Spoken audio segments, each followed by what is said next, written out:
Bonjour frère Ismaël. Bonjour Claire, bienvenue en France. Vous venez, je crois, des Pays-Bas, n'est-ce pas? Oui, et maintenant on est à France et c'est le 14 juillet.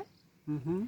Et pour les Français, les Français catholiques, c'est un jour douloureux. Alors, effectivement, Expliquez-nous. oui. La Révolution française, effectivement, pour les catholiques français et pour l'Église, ça a été une période très mouvementée et même, il faut le dire, douloureuse, puisque nous avons eu des milliers de martyrs, parce que la Révolution française, à vrai dire, elle avait très bien commencé, et elle a commencé à cause de l'Église.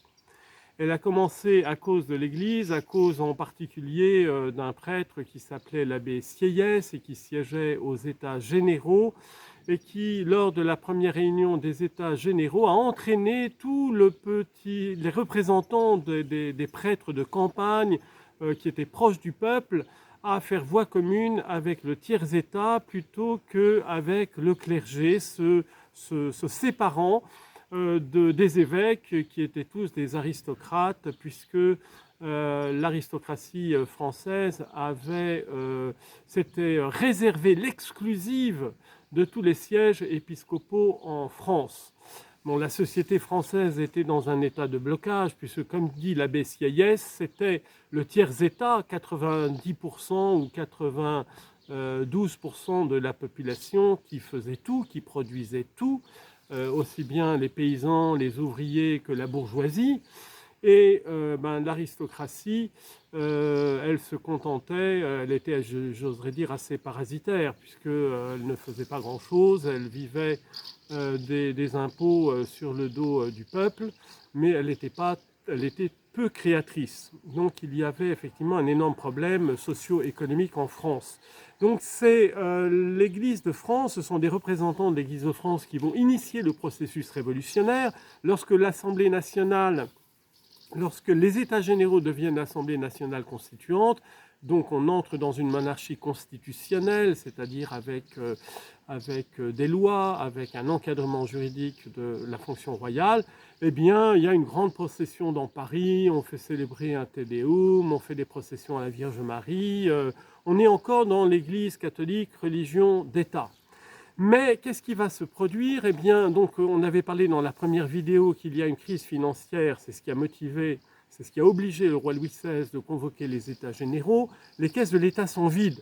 Louis XVI a dépensé tout l'argent de l'État pour soutenir les Américains dans leur révolution, non pas par idéal révolutionnaire, sauf pour Lafayette et quelques aristocrates français francs-maçons, mais simplement pour se venger des Anglais qui avaient repris aux Français toutes leurs colonies quelques années auparavant.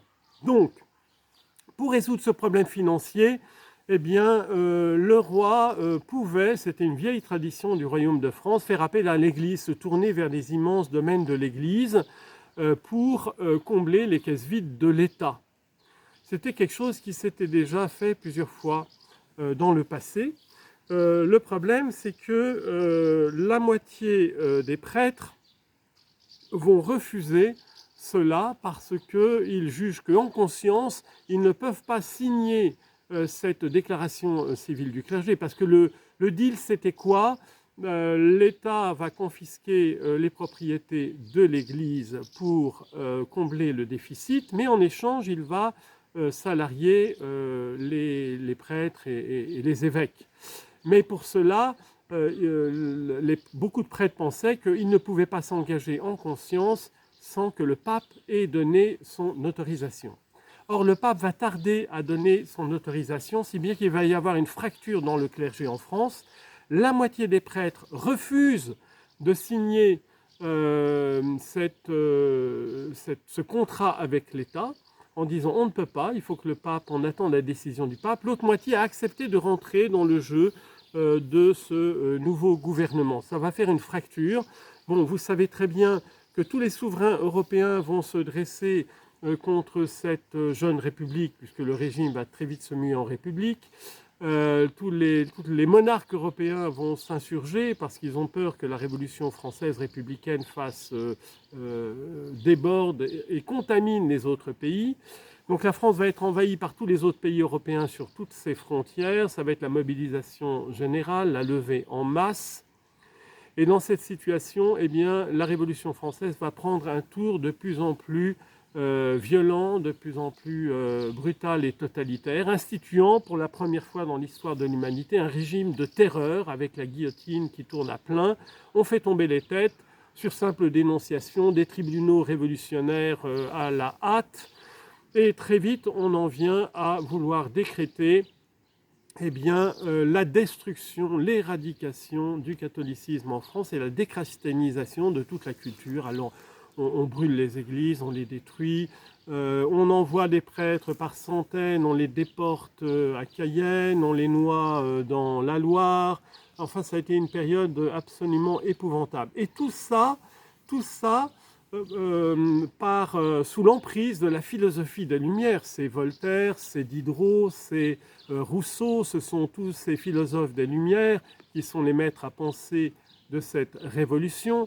Vous savez que Robespierre va instituer le culte de la déesse Raison dans Notre-Dame de Paris à la place de la religion chrétienne. Donc on a proclamé liberté, égalité, fraternité et ça finit en bain de sang. L'ouest de la France, les paysans catholiques de l'ouest de la France vont très vite prendre les armes, s'insurger. Ça va être l'insurrection populaire de la Vendée. La République française va décréter le génocide, l'extermination totale de ces paysans catholiques. Ça a été une horreur absolue. La résistance va continuer avec la chouannerie bretonne, cette levée des paysans catholiques pour défendre leur foi et défendre aussi l'ancienne royauté qui finalement était beaucoup moins meurtrière que la République. Eh bien, ils vont même ils ont été à deux doigts de prendre Paris. Malheureusement, la Révolution va prendre le dessus, donc ils vont être complètement exterminés. Sur ces entrefaites va arriver Napoléon Bonaparte, qui comprend qu'il est impossible de détruire l'Église catholique. Comme dirait l'un, de toute façon, nous les prêtres et les évêques, voire certains papes, on a tout fait de l'intérieur pour détruire l'Église catholique en 2000 ans, on n'y est jamais arrivé. Donc de l'extérieur, vous perdez votre temps, quoi. Et donc Napoléon, qui est beaucoup plus pragmatique, comprend qu'il faut absolument faire une paix nationale, une réconciliation nationale. Il veut plus. Il écrit au pape qu'il veut restaurer son pouvoir, mais en même temps il écrit aux révolutionnaires que c'est une vieillerie, qu'il faudra s'en débarrasser. Mais il va signer un concordat avec le pape.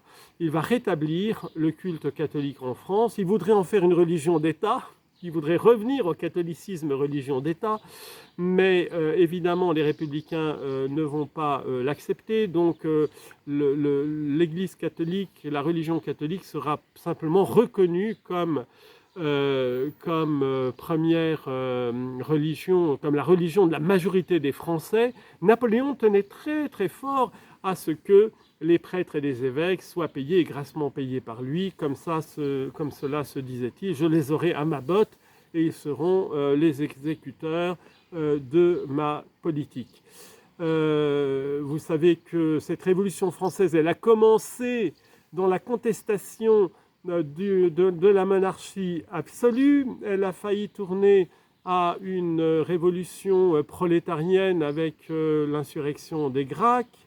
Et elle va finir dans l'extrême opposé de ce qu'elle recherchait au point de départ, c'est-à-dire la dictature d'un homme assoiffé de pouvoir, pour qui des millions de morts ne comptent pas. C'est Napoléon Bonaparte qui va prétendre conquérir le monde et qui évidemment finira dans l'échec, puisque seul le Christ est le roi des rois et le Seigneur des seigneurs, et nous ne devons être que ses serviteurs. Que le Seigneur vous bénisse.